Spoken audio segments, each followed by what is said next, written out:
The elevator sticks between the 11th and 12th floors of the old post office building, and that's the first thing that goes wrong today, though I don't yet know it's the smallest problem on the list. Here's what I know for certain: yesterday, or possibly never, depending on how flexible we're being about the concept of yesterday, I was William Carter, a data analyst at Microsoft, half asleep on a delayed red-eye out of Seattle, reading a BL novel on my phone because the guy next to me wouldn't stop kicking my seat. Now I'm apparently Ethan Walker, 23, a minor tragic side character from that exact novel, riding a stalled elevator next to the man the book described in exactly 9 words: cold, contained, and building an empire out of spite. James Callahan, 31, is standing with his hands in his coat pockets, watching the floor numbers not change, with the specific patience of a man who has never once been late to anything in his life and finds this personally insulting.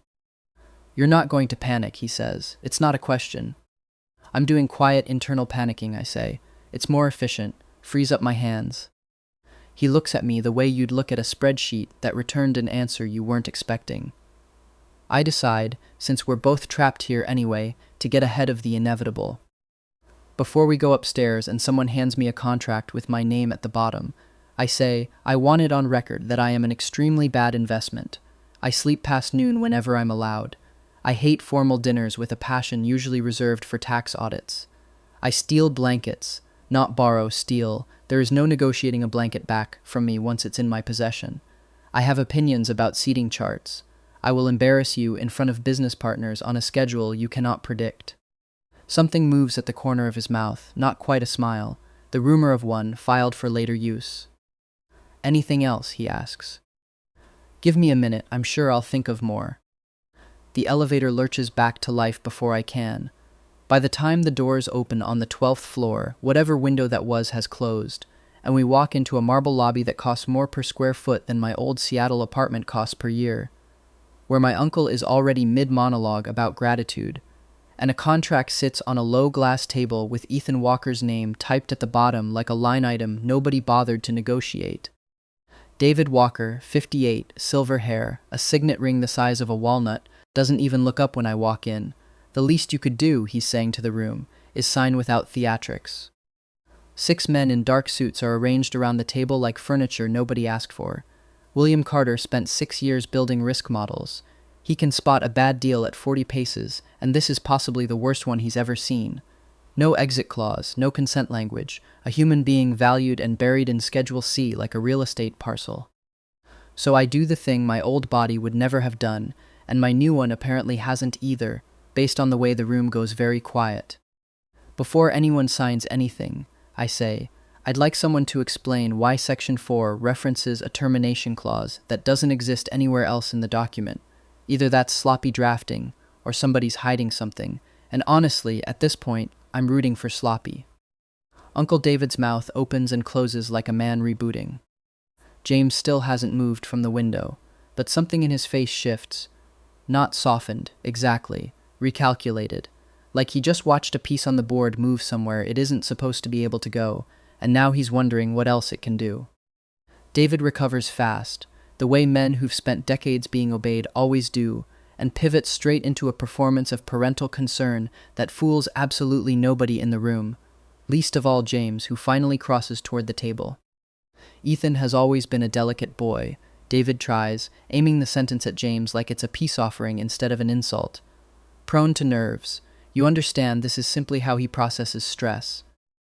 I understand that a man just read your contract in under 4 minutes and found the hole your own lawyers missed," James says, and the temperature in the room does, actually, seem to drop a few degrees, which I file away as evidence the rumors might have some basis after all. I'd call that the opposite of delicate. David's mouth thins into something that isn't quite a smile and isn't quite a threat, and for a moment the 2 men just look at each other across the glass table. Decades of unspoken transaction between them, the kind neither one is going to explain to me today. "He isn't collateral," James says, and it's the first full sentence he's spoken since the elevator. He shrugs out of his coat and settles it over my shoulders without asking, the way you'd correct a math error you found embarrassing to look at. He's a person you're describing like a shipping manifest. Fix the language, or there's no discussion today. Nobody in this room expected Ethan Walker to have backup. I'm fairly sure nobody expected James Callahan to volunteer as backup either, myself included. I have no idea what happens next. I have no idea what this contract is actually for, who benefits from Ethan Walker's silence, or why a man they call January is standing close enough, now that I can smell cedar and cold air, looking like he just found something worth being curious about for the first time in years. What I do know is this: I didn't survive a decade of quarterly forecasts just to get traded like a shell company. If you want to see how badly this plan is about to go sideways for everyone involved except me, stick around, because it does, spectacularly, and I have never once regretted narrating my own disasters in real time. Follow along if you like your romance with a side of spreadsheet chaos. There's a lot more of both coming. The contract doesn't get signed that afternoon. It doesn't get signed the next day either, which I consider a personal victory, though Uncle David treats it like a personal betrayal. Here's the deal. Once I stop performing outrage long enough to actually read the surrounding paperwork. Ethan Walker's family is drowning in debt they've spent 3 generations pretending doesn't exist, and the fastest way to keep the Walker name off a foreclosure notice is to bond their unmarried Omega nephew to James Callahan, a man Chicago's old money circles call the January Dawn because he built an empire out of hospitality, logistics, and private security, and because standing near him reportedly drops the room temperature by several degrees. I haven't found that part true yet. Mildly disappointing, honestly. I was hoping for something more cinematic than a man who argues with florists. The revised arrangement, negotiated down from immediate bonding to an extended residential trial period. My one real win so far, coat included, means I move into James's Gold Coast residence while lawyers pretend to renegotiate terms that everyone already knows won't change. I get my own wing. I get, apparently, an entire staff whose job is to anticipate needs I haven't had yet.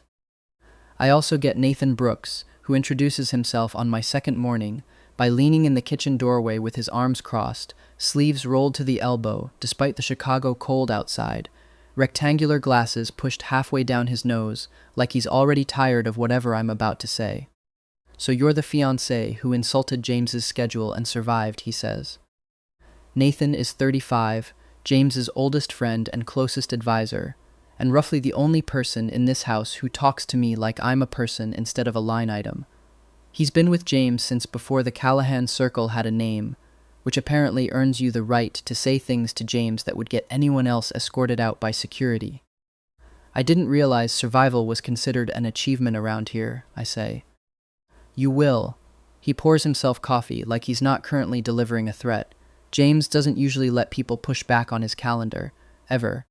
I file that away. Filing things away is unfortunately a skill I still have. Here's my actual plan, in case anyone's still tracking it. Make myself so thoroughly undesirable that James calls off the arrangement himself. No scandal, no blowback on either family, and I quietly disappear into a normal life with a normal job and normal problems, like a mortgage instead of an entire underworld dynasty. It's a good plan. It has exactly one flaw, which is that it keeps not working. Attempt 1.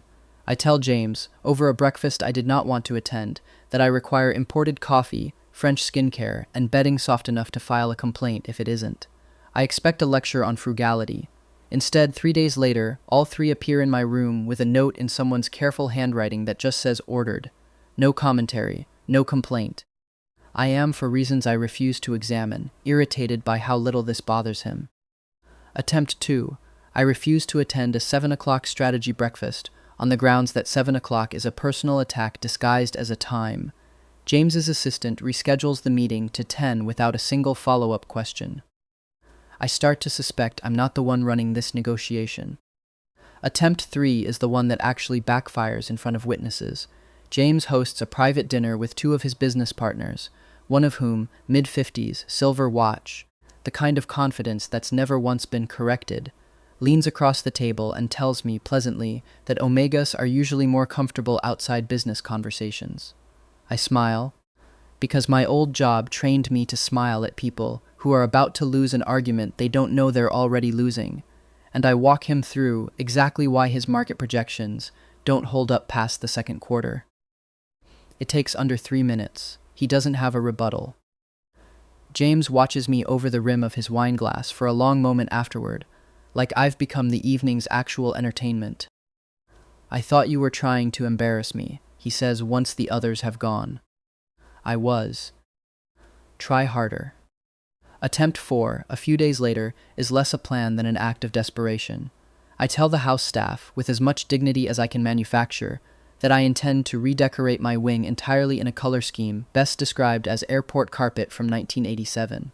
I expect horror. I expect James to finally treat me like the liability I keep insisting I am.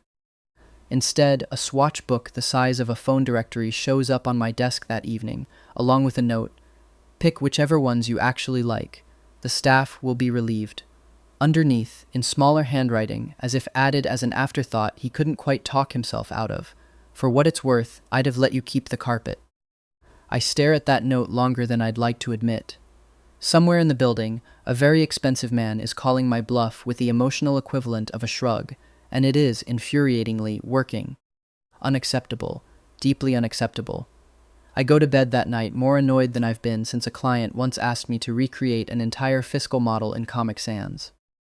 What I don't fully clock yet, because I'm too busy being irritated, is that James Callahan has started noticing things about me that I never said out loud. He starts moving meetings I haven't asked him to move. He starts having the kitchen keep hot chocolate on hand, which nobody told him I actually prefer over the imported coffee I demanded out of spite. He knocks before entering rooms that are, by every legal definition in that ridiculous contract, already his. None of that is supposed to matter. It matters anyway in the small, inconvenient way a splinter matters, barely noticeable until you press on it. The real test comes 2 weeks later at a charity luncheon downtown where I meet Lucas Bennett. Lucas is 28, blonde, polished in the specific way of someone who has never once been rained on without an umbrella already in hand. And he was, before I showed up and complicated things, the second name on the Walker family's very short list of alphas to trade me to. He's the kind of handsome that reads as a personality trait rather than a feature.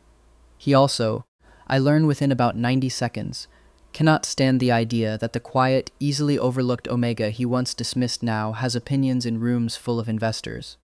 He decides over dessert to test that. "Ethan," he says, loud enough for the table, "you must have thoughts on the Ashcroft acquisition. Enlighten us." It's not a real question. It's a trap dressed as an invitation, the kind designed to watch someone freeze in public. Lucas expects silence, or worse, some fumbling non-answer he can smile through. I give him the wrong thing entirely, a correct answer. I walk the table through exactly why the Ashcroft numbers don't support the valuation Lucas's own firm has been quietly floating, and then, because I genuinely cannot resist, I ask him to explain the assumption underneath his own math. He can't. The table goes very still in that specific way rooms go still when someone important has just been embarrassed by someone they didn't think was paying attention. James, 3 seats down, lowers his coffee cup slightly, like he's hiding a smile behind it. He doesn't say a word. He doesn't need to. I don't destroy Lucas. I don't have to. I just let him keep talking until he runs out of ground to stand on, which turns out to be a remarkably short distance. Later, in the car back to Gold Coast, James finally speaks. "You didn't have to do that." "No," I agree, but it was extremely satisfying. He looks at me sideways, something unreadable behind that composed, wintry expression of his. And for the first time since I woke up in this life, I get the distinct sense that James Callahan isn't just tolerating whatever chaos I keep bringing into his very organized house. He's paying attention to it. Which is exactly the problem, because 2 days later, Nathan finds me in the library with a folder I'm not supposed to have seen yet, and the look on his face tells me the easy part of this arrangement is officially over. Nathan doesn't yell. He's not the type. He just sets the folder down on the table between us. My folder, 3 months of vendor invoices and cancellation notices. I'd been quietly cross-referencing at 2 in the morning because apparently transmigration didn't cure my insomnia, and says very evenly, "You want to explain why you're building a financial timeline on a man who could have you removed from this house with 1 phone call." I wasn't building anything, I say. I was reorganizing my sleep schedule around spite. You were reorganizing it with a spreadsheet with color-coded flags. Fair. I don't actually have a defense for that. Here's what I've pieced together. in the interest of not lying to the one person in this house who might actually be on my side. Something has been quietly wrong with the Callahan Circle's operations for about 6 weeks. A liquor distribution deal fell through for reasons nobody explains well. A venue partnership collapsed overnight. A charity board, the kind of board that exists purely so rich people can feel virtuous in blazers, quietly dropped one of James's representatives without so much as a press release. None of it is dramatic. All of it is the kind of slow bleed that eventually kills a business quietly enough that nobody notices until it's dead. Nathan doesn't deny any of it. He just exhales through his nose, sits down across from me, and says one word. Davenport. Michael Davenport, 34, is the head of the Davenport Consortium, a name that sounds like a law firm and behaves like a weather system. He's charming in the specific, exhausting way of men who have never once needed to raise their voice to get what they want, always dressed like he's stepped out of a menswear catalog shot in soft daylight. And he built his network the same decade James built his, running parallel through Chicago's nightlife and real estate circuits until, according to Nathan, Michael decided somewhere along the way that James's success was partially his. A debt James simply refuses to acknowledge owing. James thinks debts end when they're repaid, Nathan says. Michael doesn't believe debts ever end. He believes in leverage. And I'm leveraged now? Nathan looks at me for a long moment. You're the first thing James has cared about publicly in over a decade.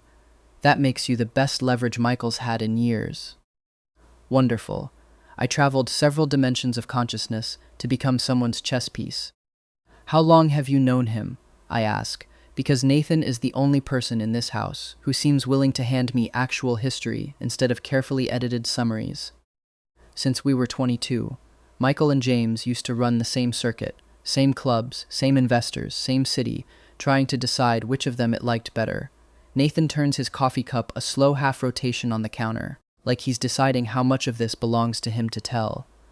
James pulled ahead first, hospitality contracts, then logistics, then the private security arm that actually made the real money. Michael never forgave the order things happened in. He tells people it's about a debt. It's really about being second. That's a remarkably petty reason to dismantle a man's entire company. You'd be amazed how far petty gets you when you're patient about it. Nathan looks at me over the rim of his glasses. That's the part people miss about Michael. He's not reckless. He's the most patient man I've ever met. Which is why you cross-referencing invoices at 2 a.m. isn't cute, Ethan. It's the only thing in this house that's moved faster than he has in 6 weeks.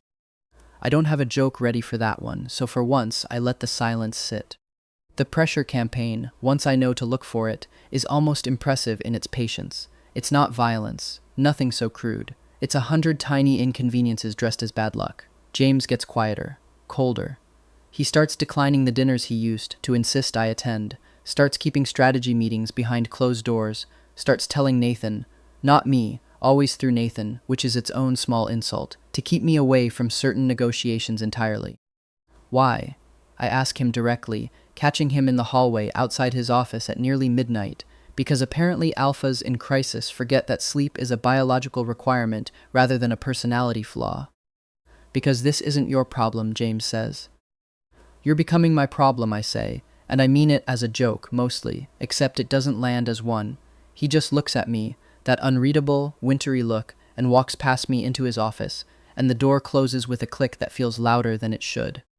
I go back to my room and stare at the ceiling and think, not for the first time, that William Carter spent an entire adult life learning to read patterns precisely so he wouldn't have to feel this stupid and useless about one.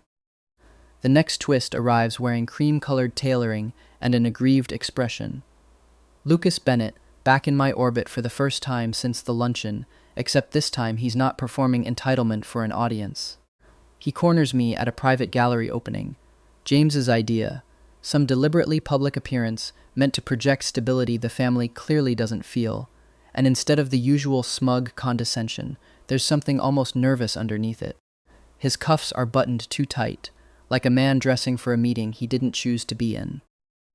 You should be careful who you're seen with, he says, low, glancing toward the far side of the room, where Michael Davenport is holding court with 3 city councilmen and a glass of champagne he hasn't touched. Is that concern, Lucas, from you? It's information. He straightens his cuff, avoiding my eyes. Michael's been asking questions about the Walker family's finances, about your uncle specifically. I don't know about what he's planning, but he's not usually this interested in old debts unless he's about to collect one. A pause, and then, quieter, he's leaned on me too, if it helps.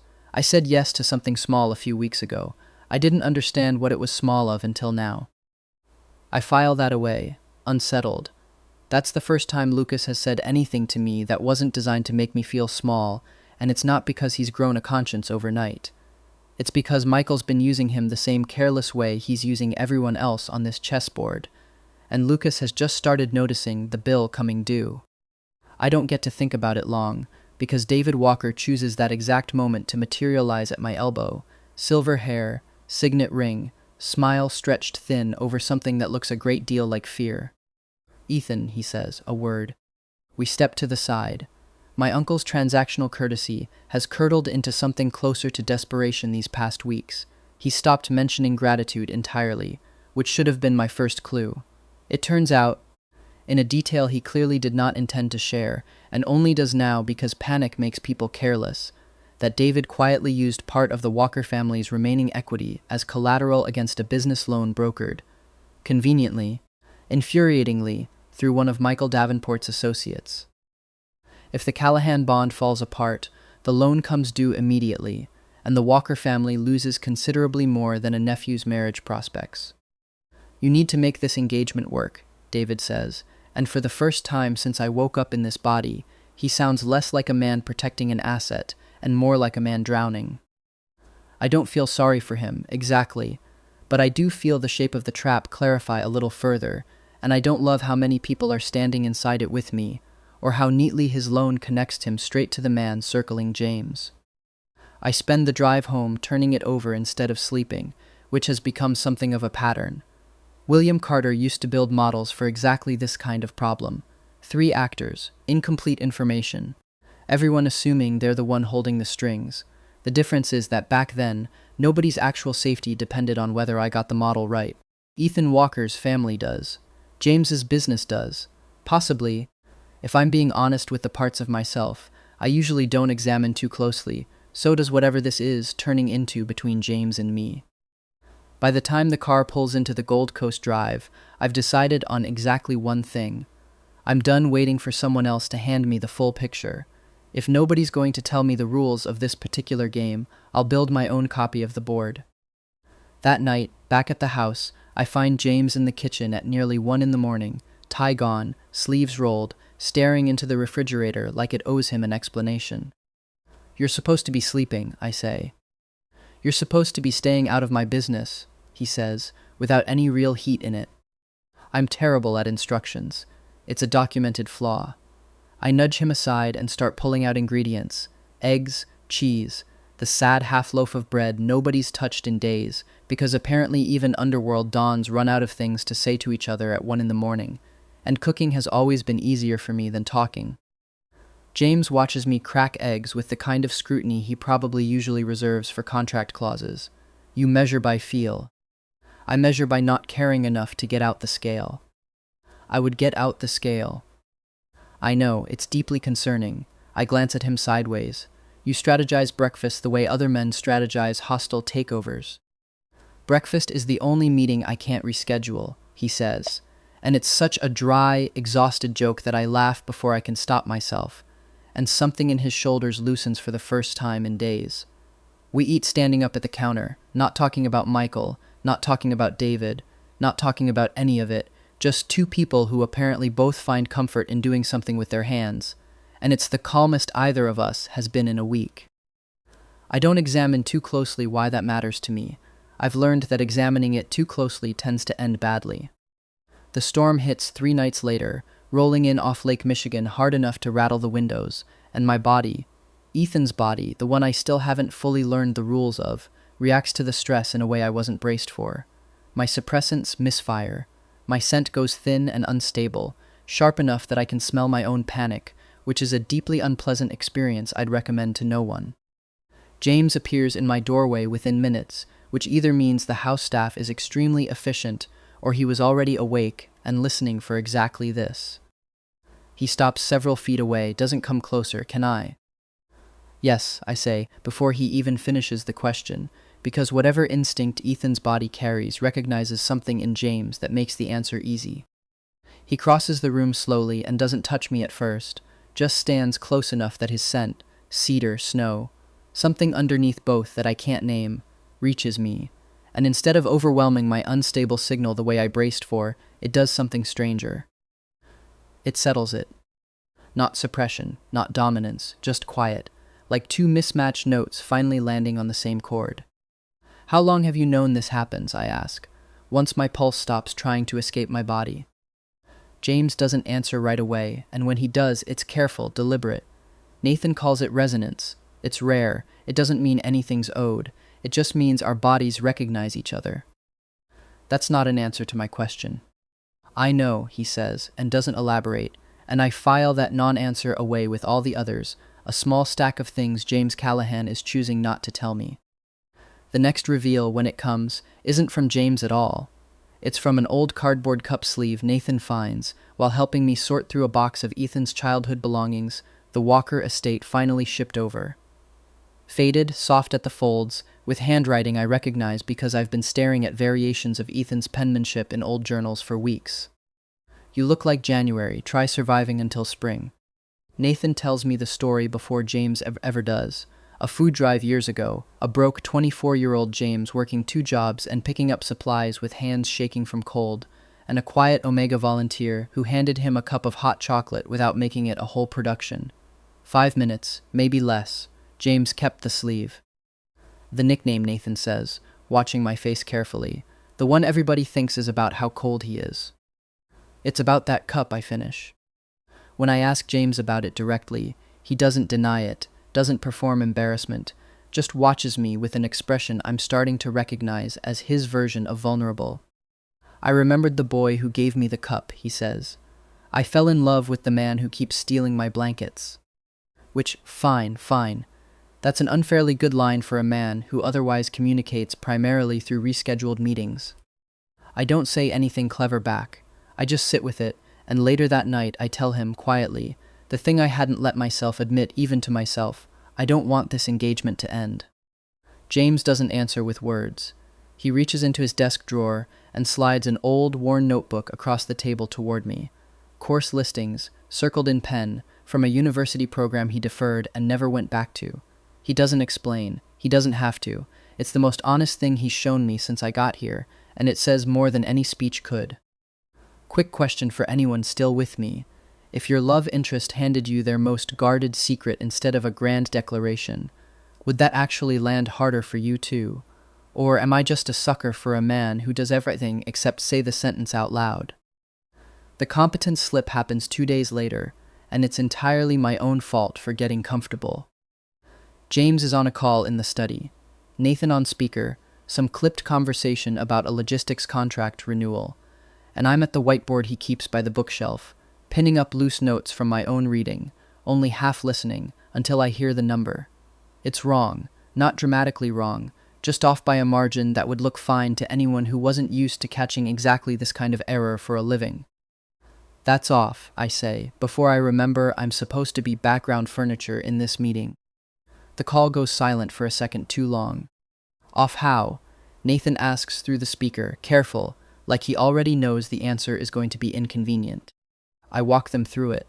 The renewal clause is pegged to a rate that expired last quarter, which means the contract as written is quietly overpaying a vendor by a meaningful percentage, monthly, indefinitely, unless somebody catches it, which apparently nobody had until the useless fiancé did it from a whiteboard with a marker in one hand.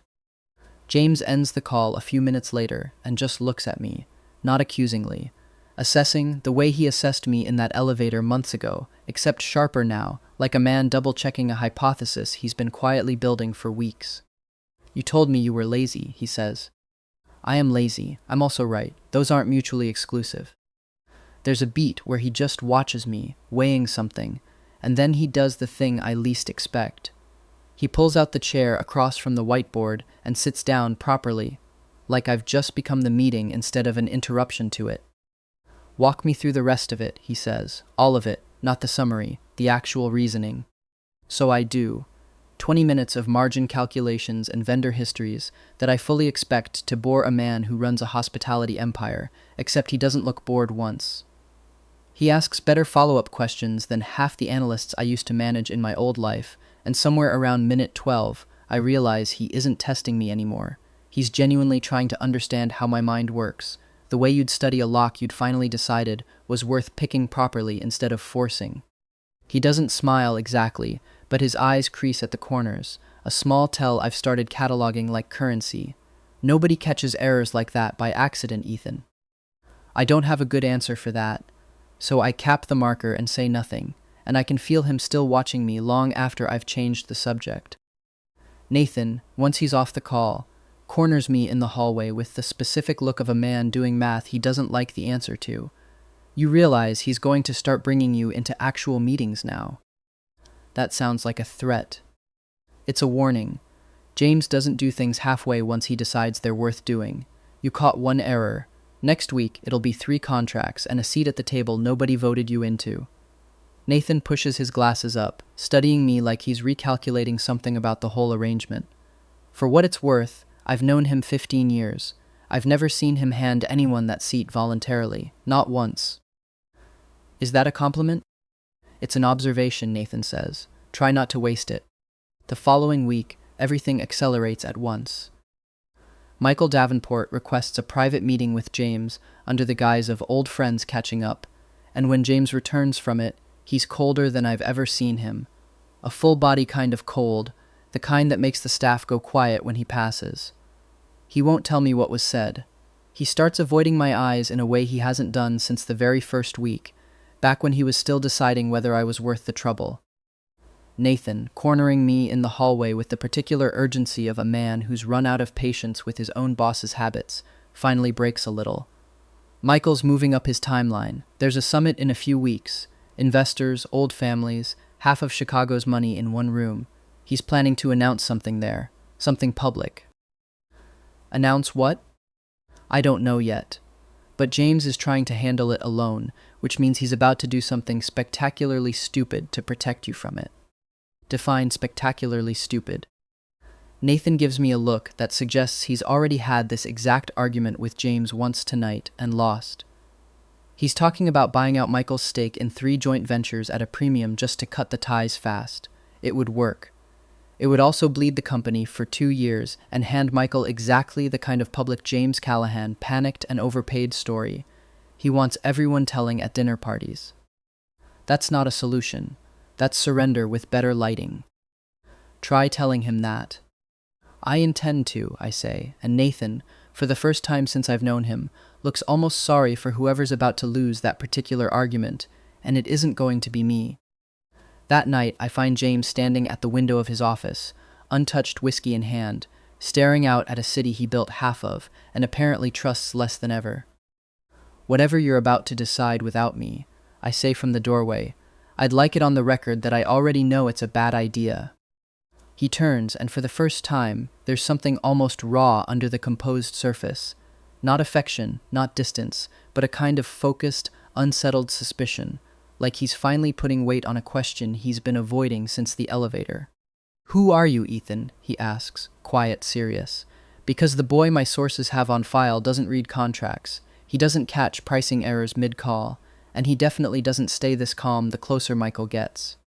I open my mouth to deflect. Old habit, reliable, effective, and then, somewhere across the city, a very different kind of clock finishes ticking. Because at that exact hour, in a boardroom I haven't seen yet, Michael Davenport is finalizing the guest list for McCormick Place, and whatever he's planning to say in front of Chicago's entire investor class, it's clear from Nathan's face the next morning that it's designed to happen in public, in front of witnesses, where neither James nor I will have room to maneuver. James still hasn't answered his own question. I still haven't answered it either. We're about to run out of time too. James doesn't get his answer that night. What he gets instead, once I finally stop deflecting, is a proposal. You want to know who I am, I say, sitting down across from his desk like this is a business meeting, because at this point, honestly, it is one. Fine. I'm someone who spent the last several weeks quietly reading every financial document your company generates because I find patterns more interesting than sleep, and I think I know what Michael's about to do at that summit. James studies me for a long moment, and something in his face shifts from suspicion into something closer to attention. Tell me. So I do. I lay it out the way I'd lay out a forecasting model for a client who didn't want to hear the bad news but needed to anyway.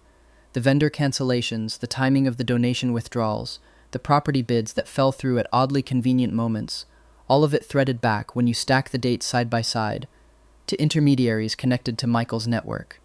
It's not proof yet, it's a shape, but shapes are where every good model starts. He's not trying to hurt your business, I tell James. He's trying to make everyone believe your business is failing. If people think you can't survive without him, they'll push you back into his orbit whether you want to go or not.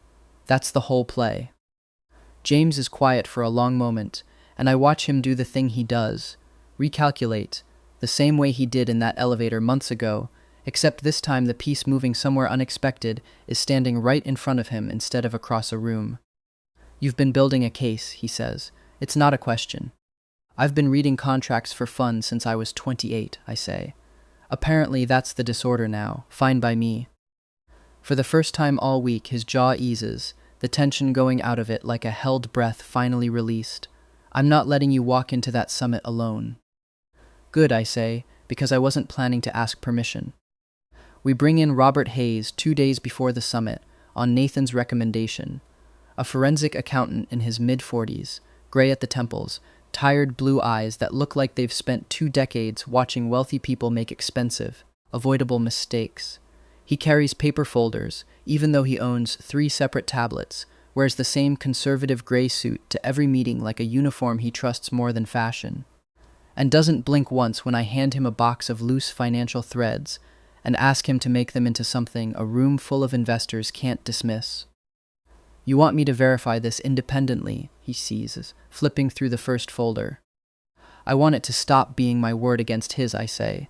My word is currently attached to a fiancé nobody expected to have opinions. Yours comes with 3 decades of credibility I don't have yet. Robert almost smiles at that, almost. Give me 48 hours. While we wait, James clears an entire evening.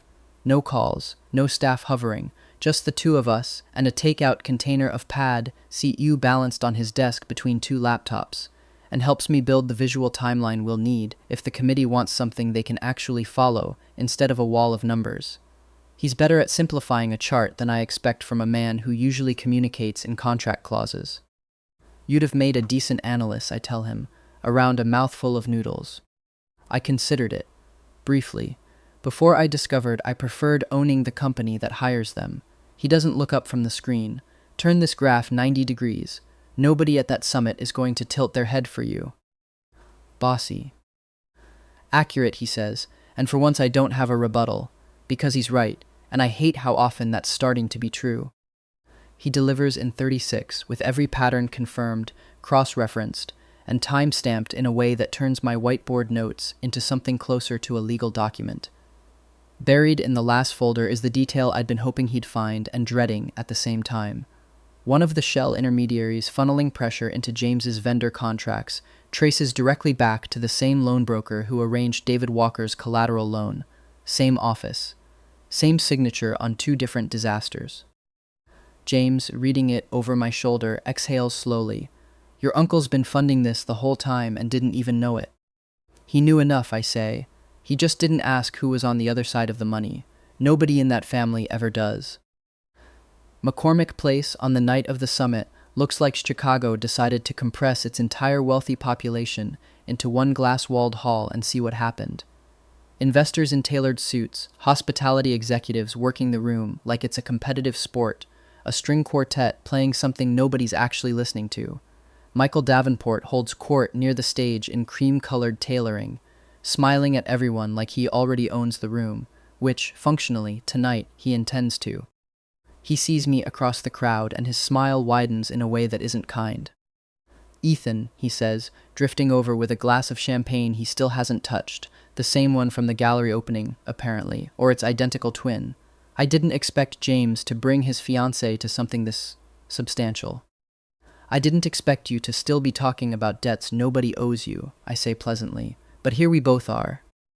Something flickers behind his eyes, not quite alarm, more like recalibration, the same look James gave me weeks ago, except Michael doesn't have the good sense to be curious about it instead of threatened.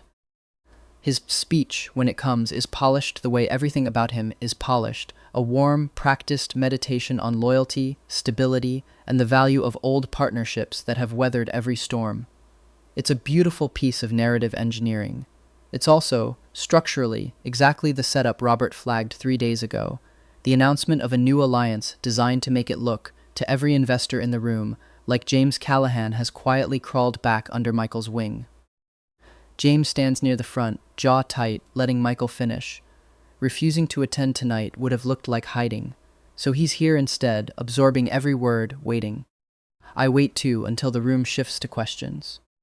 Before the committee even opens the floor, a hospitality executive I half recognize from an earlier dinner leans toward the woman beside her and murmurs, not quietly enough, that James Callahan looks like a man already conceding. It's exactly the read Michael's speech was engineered to produce, and for one uncomfortable second, I understand precisely how close this plan came to working. Not because the facts favored him, but because a room full of people primed to believe a story will find one even in silence. The Independent Review Committee, a standard courtesy at these summits, the kind of formality nobody expects to actually matter, opens the floor, and Robert steps forward before Michael can steer the moment back onto his script. I have some inconsistencies I'd like the committee to consider, Robert says, voice even, folder open. He lays out the timeline, the vendor cancellations, the donation withdrawals, the pattern of intermediaries connecting every single coincidence back to entities under Michael Davenport's operational umbrella. Nathan follows with the contract records, precise and unhurried, each document landing like another brick in a wall Michael clearly did not expect to see built in front of him, live in real time. And then it's my turn. I don't shout. I don't perform outrage. I just walk the room through the timeline the way I'd walk a client through a risk model. Calm, clear, one data point at a time, until the shape Michael spent 6 weeks disguising as bad luck resolves, in front of half of Chicago's investor class, into exactly what it actually is, a coordinated campaign. One of those intermediaries, I add, closing the loop, traces back to a loan David Walker quietly used my family's equity to secure. My uncle didn't know who he was really borrowing from. Mr. Davenport made very sure of that. The room goes very quiet. Mr. Davenport is right that partnerships matter, I say. It's just worth asking whether this particular partnership was ever meant to help Mr. Callahan's business, or whether it was designed to make sure his business needed help in the first place. Michael's composure cracks just slightly at the edges. This is an emotional fiancé grasping at. That argument would land a lot better, I say, if the numbers also had feelings. The laugh that ripples through the room isn't loud, but it's real, and it lands exactly where I want it to. Not on me, but on him. Michael doesn't laugh. Michael's face does the thing faces do when a person realizes, in real time, that the story they spent years building just cracked in front of the only audience that mattered. He tries one last angle, because men like Michael always try one last angle. Ethan's only saying any of this because James told him to. James has been quiet this entire time, letting me run the room the way he apparently trusts me to. Now he steps forward, and the whole space seems to lean toward him the way rooms do when the January dawn finally decides to speak. Ethan didn't do this for me, James says, voice even, carrying easily across the silence. He did it because I was too arrogant to ask him to stand beside me in the first place. He doesn't call me his omega. He doesn't call me his fiancé, or his family's obligation, or anything that would have fit neatly into the contract sitting untouched in some lawyer's drawer. He looks at me like I'm the one variable in his life he never accounted for and doesn't regret. Every agreement involving Ethan, James adds, turning back to the room, to the committee, to Michael, is suspended, effective tonight, unless he chooses otherwise. That was never yours to leverage, Michael. It was never anyone's. A member of the committee, an older woman with silver-rimmed glasses who has clearly sat through more of these performances than she cares to count, asks the obvious follow-up, the one that actually matters more than anyone's pride in the room. Whether the Callahan Circle's contracts, the ones affected by 6 weeks of quiet sabotage, can be restored without further review. They can, Robert answers before James has to. I've already flagged the affected agreements for the committee's own file. Every vendor who canceled under pressure is named. Every date lines up. He closes the folder with the calm of a man who has done this exact thing 100 times and never once enjoyed it less. This isn't a grudge match. It's a paper trail. Paper trails don't care whose name is on the invitation. Michael's lawyer, a sharp young associate who has spent the entire evening looking increasingly like he'd rather be anywhere else, leans toward his client and says something too quiet for the room to hear. Whatever it is, Michael doesn't like it. His jaw sets in a way that reads, even from here, like a man being told the exits are closing faster than he planned for. Michael's reputation, over the following 20 minutes, doesn't collapse so much as quietly deflate in front of everyone watching. Investors murmuring, committee members exchanging glances, 2 of his own event partners already drifting toward the exits with expressions that suggest sudden, urgent phone calls. Nobody needs to raise a voice. Nobody needs to throw a punch. His strongest weapon was always the story he told about himself. And that story just broke in the one room he couldn't afford to have it break in. He looks at me once before he leaves, not with rage exactly, more like a man recalculating the size of a mistake he's only just started to measure. I think privately, technically I only organized a whiteboard, but I let myself have one small, indulgent moment anyway. I lean toward James, close enough that only he can hear it, and say, your foe was easier to handle than your personality, for the record. James almost smiles, almost. Outside, once the summit crowd has thinned and the lake wind cuts through the last of the tension in my shoulders, James takes my hand, carefully, the way he does everything, like he's still checking whether he's allowed. And for the first time since I woke up in this life, wearing someone else's name, standing in someone else's danger, the air actually feels like it's mine to breathe. Whatever's left to untangle, David, the old contract, the 2 of us figuring out what happens when nobody's forcing this anymore. None of it feels like an emergency tonight. Tonight, for the first time, it just feels like it's ours. A data analyst spends a career trying to model outcomes.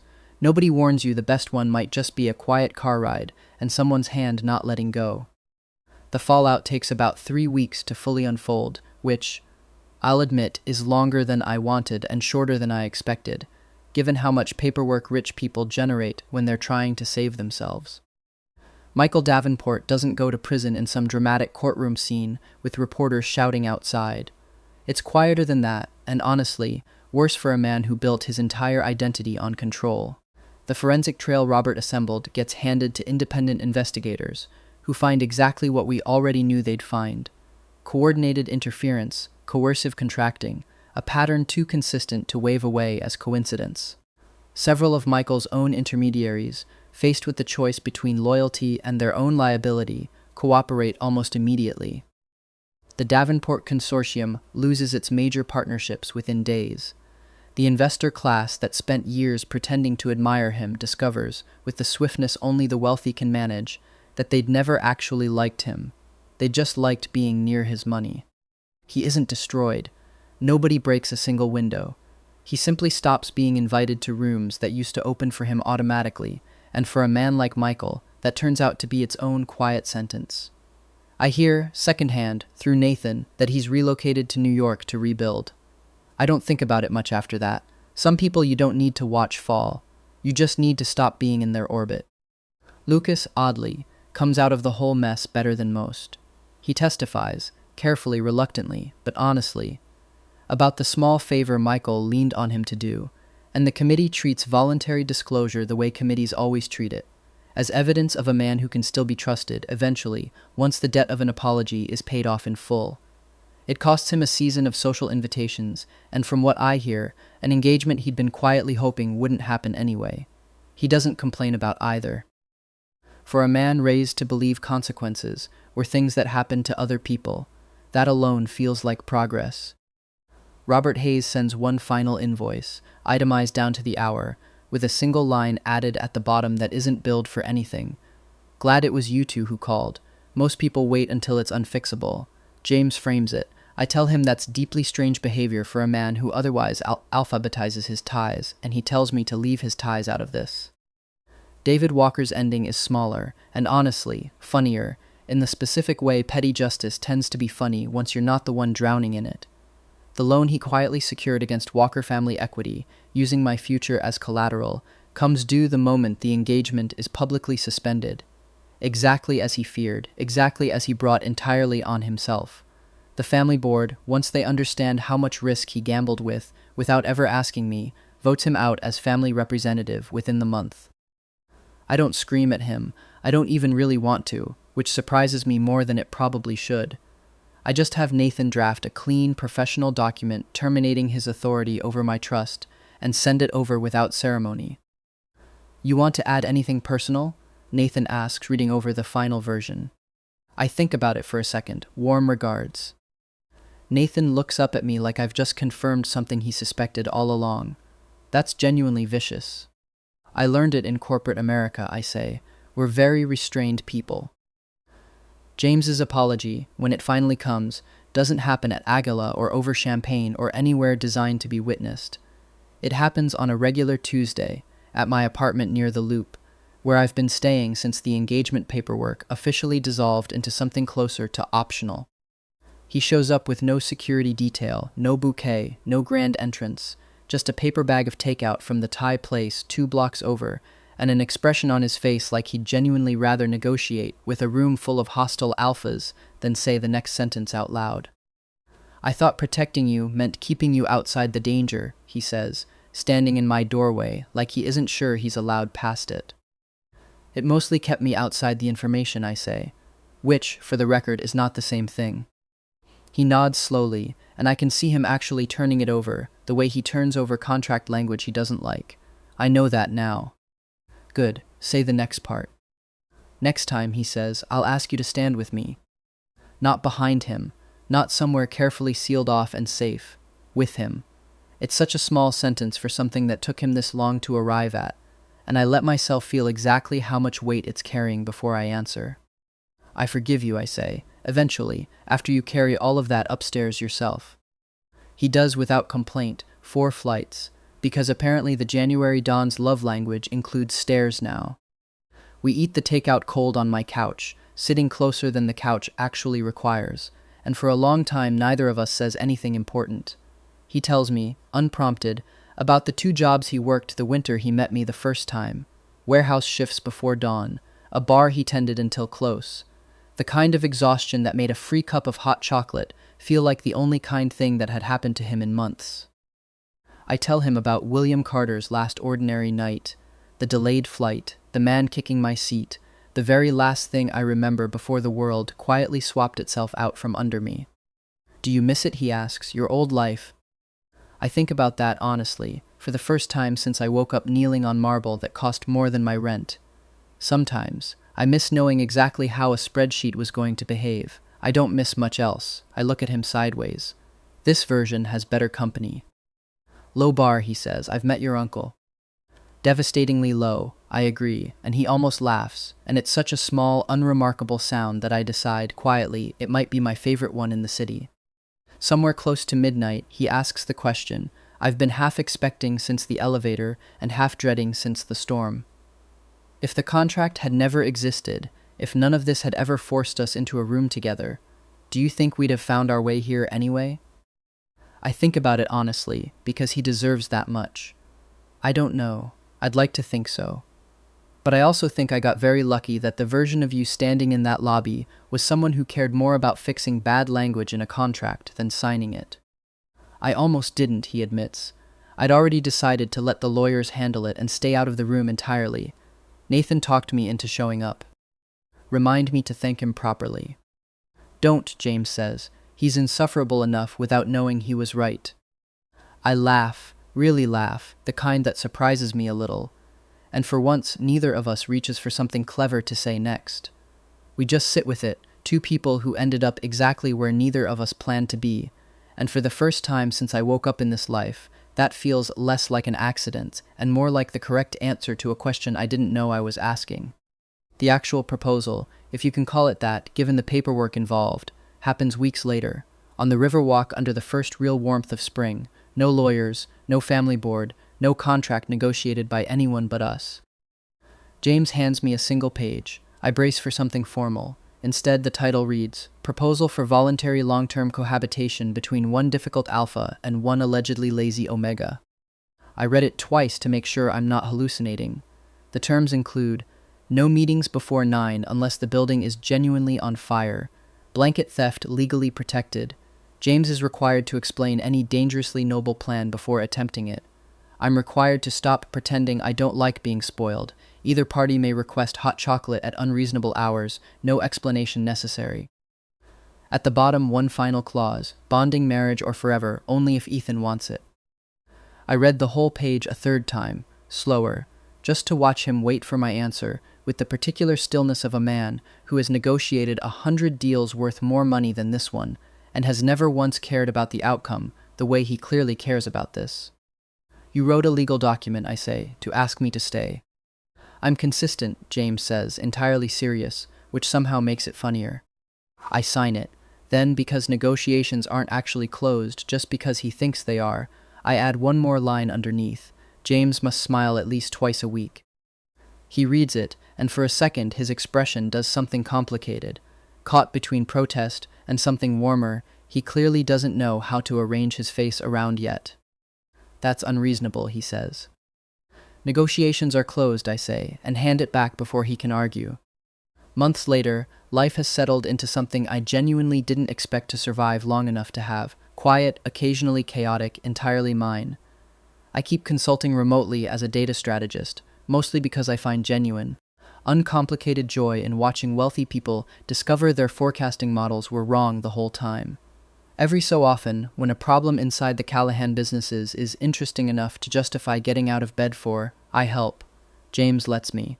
He doesn't ask permission to need my help anymore, and I don't ask permission to give it. He's enrolled in an executive education program, the same one circled in the old notebook I found months ago. He insists this has nothing to do with me. Nathan, present for this claim, says nothing, which is its own kind of confirmation. Lucas Bennett sends a fundraiser invitation from New York a few weeks into summer, with a single handwritten line at the bottom. I check the numbers myself this time. I consider this genuine character growth and tell him so, which he does not appreciate nearly as much as I enjoy delivering it. David requests appointments now if he wants to see me at all. I consider this a small, tidy piece of art. I go back to Seattle once, that spring, mostly out of curiosity rather than nostalgia. I want to see the old apartment building, the coffee shop where William Carter used to run his numbers before work, the version of a life that got quietly swapped out for this one. It's smaller than I remembered. Ordinary in a way that used to feel like enough and now just feels like a museum exhibit of someone I used to be. I don't feel grief about it, which surprises me. I feel something closer to gratitude for the version of me that built the habits that ended up saving an entire company on a Tuesday in Chicago, even if he never got to see it happen. James doesn't come with me. He offers, more than once, and I tell him no, gently, because some doors you need to close by yourself to know they're really closed.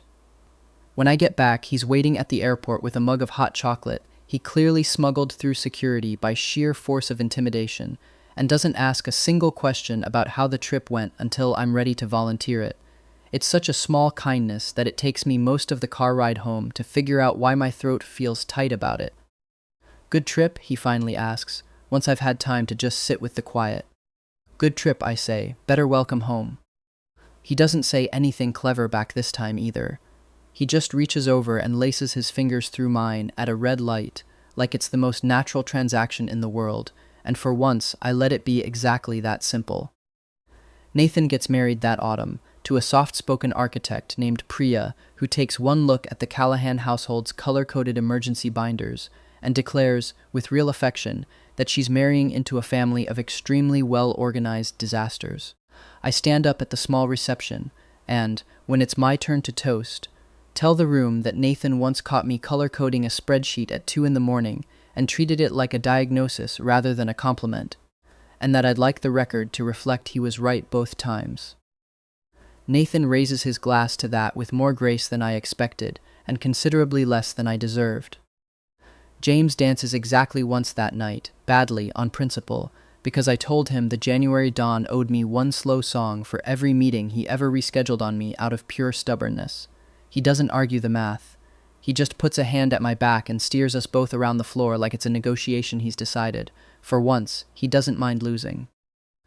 You're counting, I tell him, somewhere around the second turn, because I can feel him doing it against my shoulder, a quiet 1, 2, 3 he thinks I can't hear.